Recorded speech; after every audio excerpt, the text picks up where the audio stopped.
V katoliški cerkvi je bil zadnji dan koledarskega leta 2015 namenjen zahvalam. Pesem Tebe Boga hvalimo je zadonela tudi v Vatikanski baziliki. Papež Frančišek je v pridigi poudaril, da dobro zmaga vedno, tudi če se v kakšnem trenutku lahko zdi šibkejše in skrito. Spregovoril je tudi o trpljenju beguncev in mesto Rim povabil, naj bo privilegiran razlagalec vere, sprejemanja, bratstva in miru. Sveti oče si je po slovesnih večernicah ogledal jaslice na trgu svetega Petra in ob tem pozdravil navzoče. Med homilijo je še dejal, da cerkev ob mnogih priložnostih čuti veselje in dolžnost, da zapoje Bogu z besedami zahvale, ki že od 4. stoletja spremljajo molitev v pomembnih trenutkih njenega zemeljskega romanja.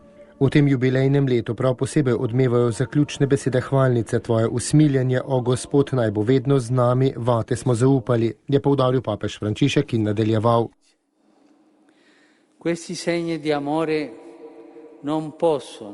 Ta znamenja ljubezni ne smejo in ne morejo biti zasačena z oblastjo zla, dobro zmaga vedno, tudi če se v kakšnem trenutku lahko zdi šibkejše in skrito.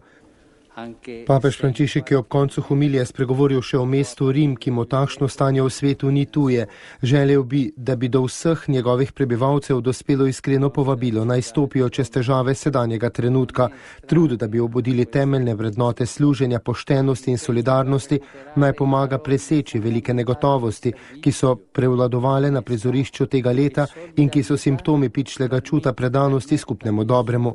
Naj nikoli ne manjka pozitiven prispevek krščanskega pričevanja, da bi mir bil privilegiran razlagalec vere, sprejemanja bratstva in miru v skladu s svojo zgodovino in z materinsko priprošnjo Marije Salus Populi Romani, rešiteljice rimskega ljudstva.